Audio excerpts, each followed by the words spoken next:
registran en la FIP determinadas formas de trabajo que son autogestionadas y que tienen que ver con el monotributo, con los autónomos, porque básicamente cuando se pierden puestos de trabajo dignos, de calidad, también se pierde el sistema sanitario que venía acompañando ese puesto de trabajo. Entonces, lo que sucede es que, aunque sea para tener un seguro mínimo sanitario, un seguro mínimo de salud, lo que se hace es registrarse en monotributo, en autónomo, etcétera, para tener, aunque sea, un mínimo de garantía respecto del tema de salud. Sí es cierto también que, bueno, hoy lo hablábamos, ¿no? Están tratando de achicar todo nuestro sistema de salud y nuestro sistema de educación. El ejemplo claro es que, bueno, desaparece el Ministerio de Salud, este Ministerio de Salud, que para nosotros es caro, para todos los peronistas, porque fue un Ministerio de Salud que lo crea Perón cuando se acerca al doctor Carrillo y le dice: no puedo concebir, no puedo entender cómo en Argentina tenemos un ministerio para las vacas y no tenemos un ministerio para los seres humanos. Y desde ese momento siempre hubo Ministerio de Salud, excepto en la dictadura militar anterior a la dictadura cívico-militar más reciente. Entonces, la verdad que es muy difícil entender que un gobierno quiera hacer semejante daño, pero la realidad es que tienen perversidad y se manejan de esta forma porque con la imposición del miedo ellos creen que van a lograr hacer que nosotros luchemos menos, que cada una de las familias luchen menos, y la realidad es que esto no va a suceder.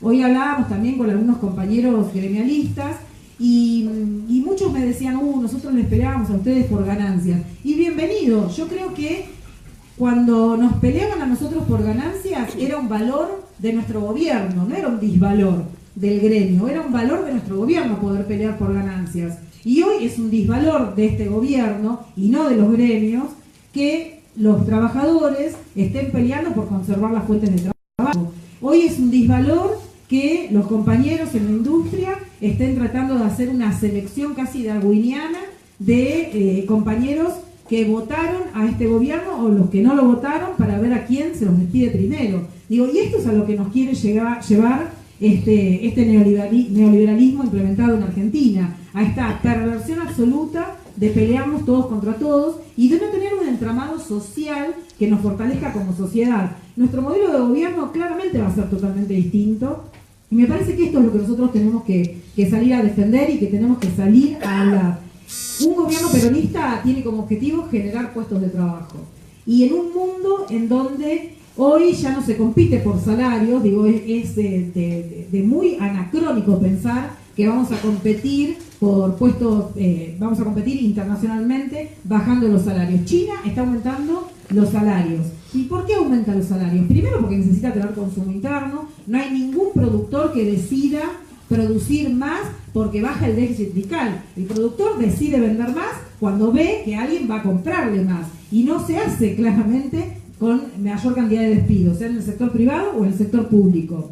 China hoy sabe que necesita tener consumo interno, entonces por eso aumenta los salarios de todos los chinos y bueno, por supuesto lo van haciendo con una planificación especial, como manejan ellos su economía, pero también porque saben que compiten por innovación, por ciencia, por tecnología. Esa es la competencia que viene. ¿Y qué es lo que hace nuestro gobierno? Eliminar o disolver todos los programas que tengan que ver con la innovación, con la tecnología, con la ciencia, con la robótica, con la automatización.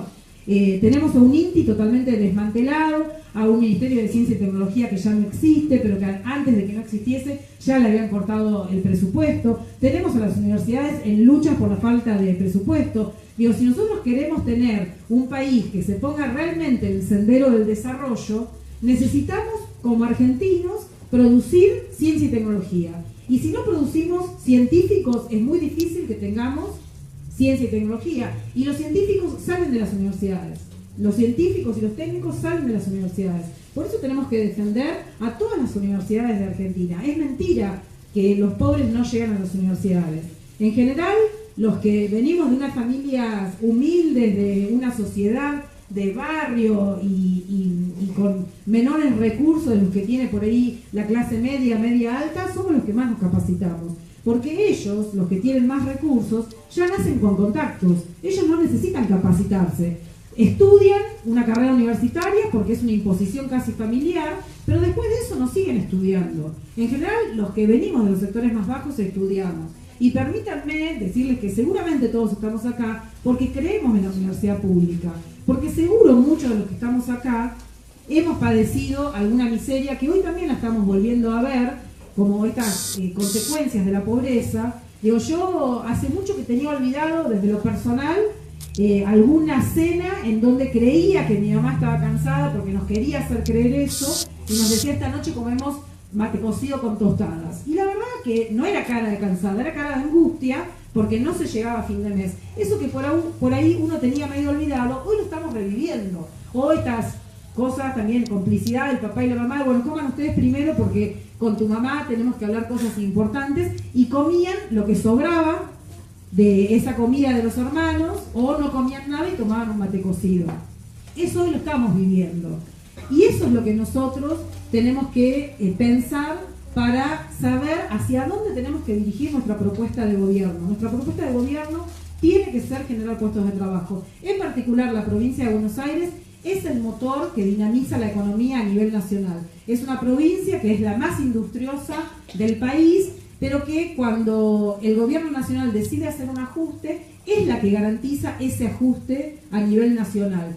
No se hubiera podido hacer semejante ajuste, esta brutalidad que hoy estamos reviviendo, si no hubiese habido una gobernadora que permite que este gobierno nacional haga el ajuste y la transferencia de recursos hacia los sectores más pudientes de la economía argentina. Esta gobernadora lo que también hace, garantizando el ajuste de 17 millones de habitantes, es garantizar el ajuste en las otras provincias. Y esto es como muy simple pensarlo. La provincia de Buenos Aires no tiene petróleo, por ejemplo, pero sí se refina en la provincia de Buenos Aires el 66% del petróleo que se extrae en el resto de las provincias. Cuando en la provincia baja el trabajo de estas refinerías, lo que hace es garantizar el ajuste en otras provincias. Y esto es lo que nosotros no podemos permitir. Nosotros necesitamos una provincia que tenga un proyecto de provincia, que sepa a cuál es el futuro que queremos construir y que también entienda que tiene que generar esas capacidades en el resto de las provincias. Y perdón que insista de vuelta con las universidades, pero no vamos a lograr ponernos en un sendero de desarrollo si no entendemos que es en contra de la automatización o con la automatización, con la robotización, con la inteligencia artificial. Hoy la competencia es a través de esos sectores de innovación. Yo siempre digo que hubo una vez, hace como 50 años, un primer ministro de la India al que en algún momento un periodista le pregunta, en una situación muy compleja respecto de la economía y del presupuesto, le preguntan si entre todo lo que iba a hacer a nivel nacional iba a achicar el presupuesto en ciencia y tecnología. Y este hombre, la respuesta que da es: la India es un país demasiado pobre como para no invertir en ciencia y tecnología. Y después de 60 años de haber tenido ese estadista, la India, con todos los problemas que tiene, hoy compite en segmentos de innovación tecnológica que son muy fuertes. En Argentina esto lo hemos perdido, y lo que tenemos que saber es que tenemos que defender entre todos esa universidad pública para producir científicos, y que tenemos que entender que esa universidad tiene que tener un compromiso con el sendero de desarrollo que queremos tener a futuro. Y no solamente vamos a necesitar a nuestra universidad comprometida con el desarrollo. El año que viene se cumplen los 70 años de la decisión de hacer que nuestras universidades sean gratuitas. Y hemos visto en la década pasada el surgimiento de muchísimas universidades. Estamos muy lejos incluso de la cantidad de universidades que tiene Brasil. Para poder equiparar la cantidad de universidades que tiene Brasil por habitante, necesitaríamos crear 300 universidades más en Argentina.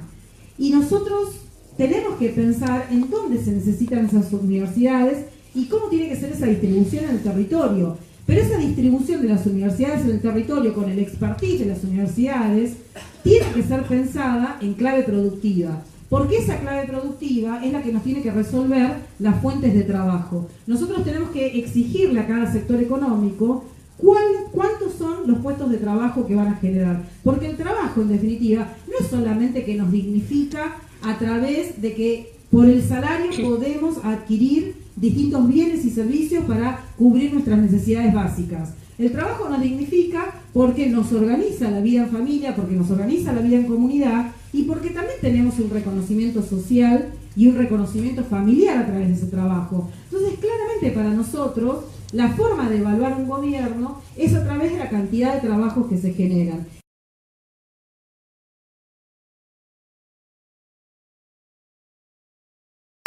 Para mirar desde el centro, en el marco de la charla, estamos con Silvina Batakis, economista. Bueno, la pregunta es, ¿por qué nos pasa lo que nos pasa? La verdad que primero lo que uno tiene que tener claro es que este gobierno toma decisiones de política económica, no son errores que se cometen o impericias, sino que se toman decisiones y el resultado de esas decisiones es lo que estamos viviendo. En diciembre del año 2015 y en diciembre y en enero del 2016 se tomaron 3 decisiones fundamentales que tienen que ver con el sector externo.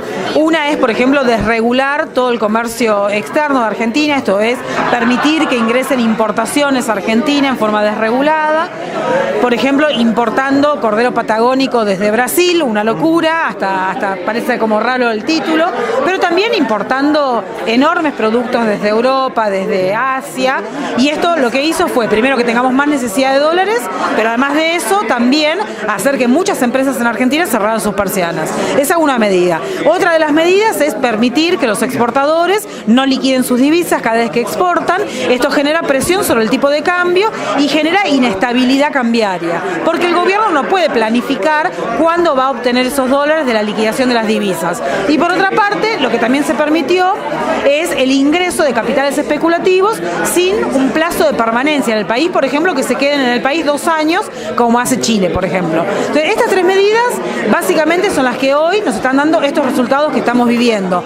Además de eso, por supuesto, otras tantas medidas que tienen que ver con achicar el Estado que es necesario para regular, para planificar. Este gobierno lo que dice es no, va a regular el mercado, la actividad económica, y cuando el mercado es el que regula la actividad económica, ganan muy poquititos, a expensas de la mayoría, que son los que pierden. Por el conocimiento que tenés de la provincia, contanos cómo la dejaste y cómo está ahora. Mira, la provincia, para entender cómo quedó, creo que hay que leer un documento que emitió este gobierno, la gobernadora Vidal, en marzo del año 2016, en donde dice que las finanzas de la provincia de Buenos Aires están en un sendero de sustentabilidad.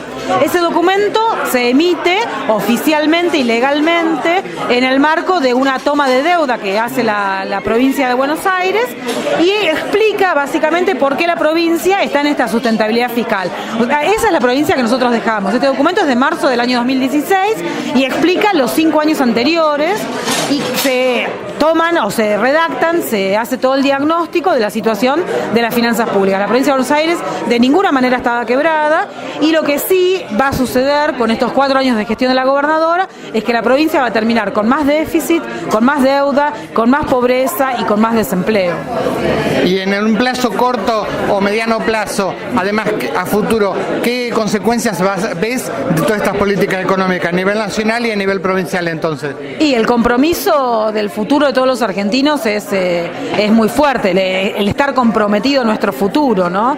Porque hoy nosotros tenemos un país que está desmantelado en materia social, tenemos chicos que se desmayan en las escuelas porque no tienen alimento, o 10 millones de medicamentos vendidos, implican básicamente que tenemos una mortalidad de personas adultas de mayores de 50 años que también generan secuelas importantes. La verdad que tenemos un panorama triste en materia de educación y de sanidad en Argentina, no solamente con la eliminación de ministerios, sino con la eliminación de programas, con la eliminación de recursos para disponer de tener una población educada y con una mínima salud para poder garantizar el crecimiento del país. La verdad que vivimos una situación compleja.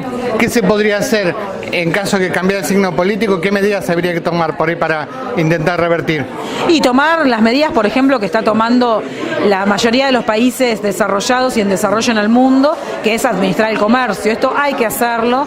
Hoy el mundo compite no solamente o protege su industria y sus fuentes de trabajo, no solamente con medidas pararancelarias, que Estados Unidos es el líder en estas medidas, sino que también está compitiendo y protegiendo su industria a través de medidas arancelarias, como por ejemplo aranceles al acero, aranceles al biodiesel, aranceles a los limones. Nosotros necesitamos entender que el mundo cambió, que el multilateralismo ya no es una opción y necesitamos volver a proteger nuestra industria. Y esto se hace generando planes productivos, pero también protegiéndola de los productos que se producen similares en el mundo. ¿Algo más que quieras agregar? No, creo que tenemos que pensar que hay un futuro mejor para todos, pero no se va a lograr con estas políticas económicas y con este gobierno. Muchas gracias. No, por favor, un gusto.